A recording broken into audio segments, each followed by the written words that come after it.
naman agad mabenta, hindi naman agad successful. Pero nakikita nyo na, kumbaga parang parang nagiging ready na kayo for the rainy season, and tag-ulan na guys, no? So parang nagiging ready na kayo for the rainy season, and napapalakas nyo na yung mga negosyo nyo. Parang nagiging shield nyo siya. Di ba pag shield, mga kapiksi, harang, no? Parang nagiging shield against poverty.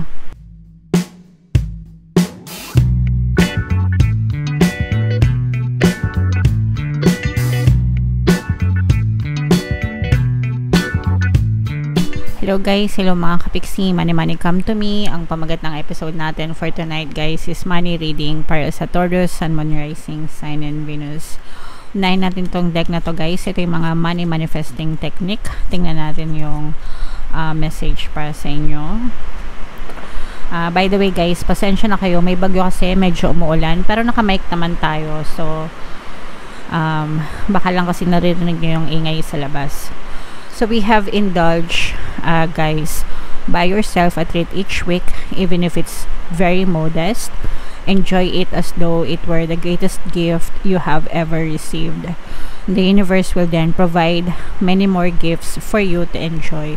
So ito guys, ibig sabihin nito guys, i-treat natin yung sarili natin. Nakalagay dito every week, pero every time na gusto nyo mga kapiksi, i-treat nyo yung sarili nyo kasi deserve nyo yun. Okay, una parang binibigyan nyo na reward yung sarili nyo for doing your best, diba, for mga efforts nyo, ganyan. So nakaka-motivate yun, nakaka-inspire mga kapiksi, at saka deserve nyo yun. Okay, deserve nating lahat yun, mga kapiksi. Karapatan din nating ma-enjoy, no, yung ating mga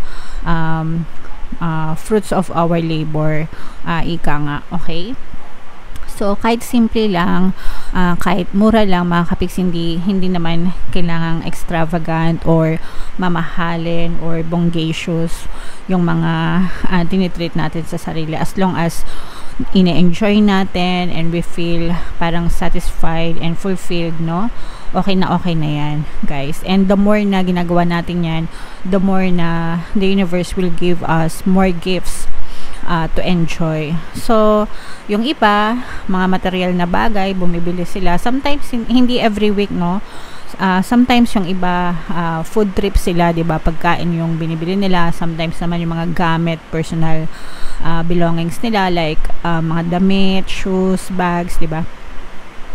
Well, yung iba naman, parang every payout, ganyan. Kada sumusweldo, bumibili ng gamit sa sarili nila, and that's fine mga kapiksi, enjoy nyo lang. While others naman, talagang iniipon nila, sometimes every year or twice a year, ganyan, nagta-travel naman yung iba. So iniipon talaga nila yung mga sweldo nila, yung mga bonus nila, tapos kapag perfect time na, yun na, nagta-travel sila. So kahit ano guys, walang limit as long as ini-enjoy nyo and yung proseso ng pagbibigay sa sarili, because dapat talaga hindi natin tinitake for granted yung sarili natin, and that we feel loved and valued and important mga kapiksi. Okay, so comment down below guys kung ginagawa nyo. Ako, ginagawa ko yan every week. Bumibili akong chocolate, no? Tapos yung chocolate na binibili ko, hindi ko binibigyan yung mga anak ko, yung mga kasama ko sa bahay, hindi ko binibigyan, para feel ko na important ako, para sa akin lang yun. Okay, so comment down below guys, if feeling nyo nakaresonate kayo, and kung ano yung binibigay nyo para sa sarili nyo.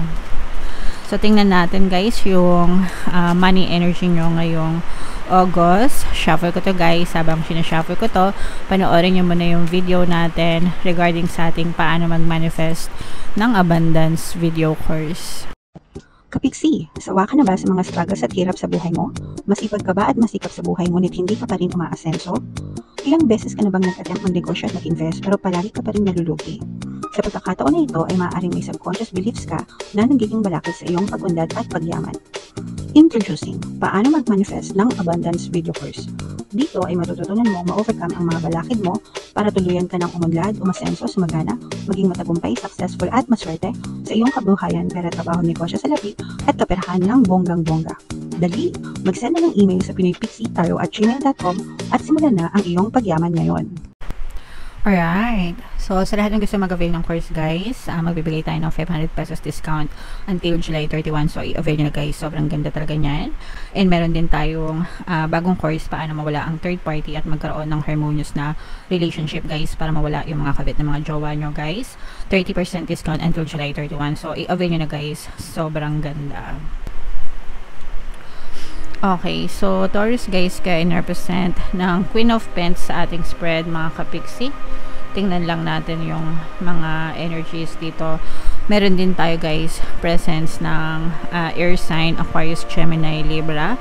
For some of you, guys, parang you may be dealing with an air sign or maaaring may air element kayo sa inyong natal chart, mga kapiksi. Ito, guys, nakikita natin na for some of you, pwedeng na-stuck yung kaperahan nyo, mga kapiksi. Or parang, yung iba sa nyo, guys, feeling ko nananagana kayo, no? Pero parang, somewhere, along your journey, parang na-stuck, no? Tapos parang naging stagnant na, hindi na nagkakaroon ng movement, mga kapiksi. Pero ngayong, parang may makikilala kayo, Taurus, ngayong buwan ng August, na magbibigay sa inyo ng idea how to move forward with regards to your finances. Yung iba, guys, sa inyo, guys, parang nag-aaral kayo, financial literacy, no? Kumbaga parang nag-aaral kayo kung paano mag-invest, nag-aaral kayo kung paano kumita sa gold, nag-aaral kayo kung paano kumita sa stocks, nag-aaral kayo kung paano kumita sa ganito, ganyan. So, yung iba, talagang inaaral nyo, mga kapiksi. Tas parang may nagko-coach sa inyo, parang merong tumutulong sa inyo, parang meron kayong mga natatanungan, no? Strong air sign, energy, Aquarius, Gemini, Libra. For some of you naman, parang nagsa-self-study kayo, guys. And itong mga matututunan nyo, mga kapiksi. At saka yung iba sa inyo, guys, parang uma-attend kayo ng mga events, ng mga seminars, ng mga online classes or classes, ganyan. Na with regards talaga sa pagbibusiness or financial literacy. So, ito, guys, makakatulong sa inyo para mapigtal yung inyong tali. Kasi kung makikita nyo, guys, ito yung energy na na-stuck kayo, tapos ito yung swords energy. Itong idea na to, itong mga matututunan nyo, ito yung magiging tool, 'di ba? Para maputol itong tali na to. Syempre, pag nakuwala na kayo dyan, makaka-under na kayo, makaka-move na kayo, okay?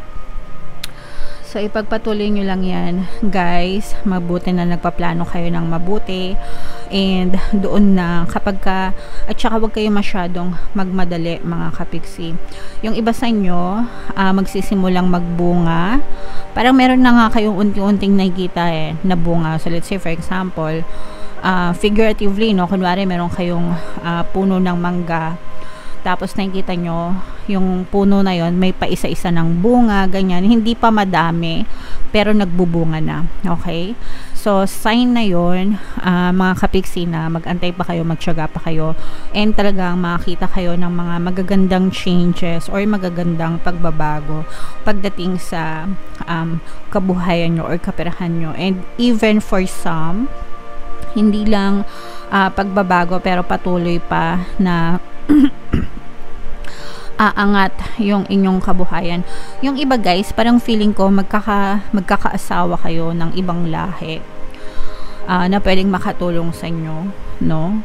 Kasi 'di ba minsan ganun yung ibang Pinoy, ganyan, kapag nakapag-asawa sila ng foreigner, umaasenso, gumiginhawa yung buhay nila. So, for some of you, pwedeng ganun din yung mangyari sa inyo, mga kapiksi. Okay? So, i-mind nyo na yan, guys, sa comment section. Mind, magagandang pagbabago. Mind, unti-unting bunga. Okay? And kung gusto nyo makapag-asawa, makapag-jowa ng foreigner, no? I-mind nyo rin yan, guys, sa comment section. Although, hindi naman lahat. Yung mga nagbi-build din ng negosyo, guys, parang nakikita nyo na yung unti-unting progress sa mga business nyo. Kumbaga parang sa simula, syempre kapag nagnegosyo kayo, hindi naman agad patok yan, hindi naman agad mabenta, hindi naman agad successful. Pero nakikita nyo na, kumbaga parang parang nagiging ready na kayo for the rainy season, and tag-ulan na guys, no? So parang nagiging ready na kayo for the rainy season, and napapalakas nyo na yung mga negosyo nyo. Parang nagiging shield nyo siya. Di ba pag shield, mga kapiksi, harang, no? Parang nagiging shield against poverty yung inyong mga negosyo. So, ibig sabihin, yung mga negosyo nyo, nagagamit nyo siya para hindi kayo maghirap. Yun yung ibig sabihin na nagiging shield nyo from poverty. Kasi kahit na mawalan kayo ng trabaho, kung may negosyo naman kayo and kumikita yung negosyo nyo, hindi pa rin kayo maghihirap. So, yun yung ibig ko sabihin na nagiging shield siya from poverty, mga kapiksi. And patuloy pa rin na nag-explore. Ayan, no, talagang actually yung network nyo, guys, parang lumalawak yung network nyo. So pwedeng to guys, especially kung yung mga tawag dito, may mga social media accounts na minomonetize yung channel nila. Mga kapiksi, comment down below if nakaka-resonate kayo. Baka nagti-TikTok kayo, or baka nandito kayo sa YouTube, or baka sa Facebook, or kung ano man. At saka yung mga nag-affiliate marketing, mga kapiksi, no? Parang dumadami yung network nyo, dumadami nagsusubscribe sa nyo, dumadami yung kailangang requirements, no? Parang nami-meet nyo na siya, and eventually guys, magmo-monetize din yung mga gusto nyong i-monetize, okay? So sa ganyan naman guys, persistence lang talaga, pinagdaanan din natin yan. So tiyagaan lang syempre, and kailangan ng consistency, mga kapiksi. Kaya nga sabi nila, pag may tiyaga, may nilaga, 'di ba? So tiyagain lang natin hanggang sa maluto yung nilaga natin, mga kapiksi. Okay? Alright, so very nice, super gandang message for you, Taurus. Comment down below guys if naka-resonate kayo. And ayan, sorry guys, sobrang lakas ng ulan. Sa mga kapiksi natin na binabagyo, mag-ingat kayo mga kapiksi, pero sobrang lakas talaga ng ulan. Anyway, yung mga pampaswerte subliminals natin guys, pakinggan nyo, lalo na yung bago, Pantaboy ng Malas Pang-akit ang Swerte guys. Super effective and super ganda talaga. Nandito yung playlist guys, i-click nyo para makatulong sa inyo. And eto naman yung ating success stories ng paano mag-manifest ng abundance video course. Click here to subscribe and click here to join our membership program. Thank you for liking, sharing, and subscribing. See you again next time. I love you all guys. Have a nice day. Bye-bye.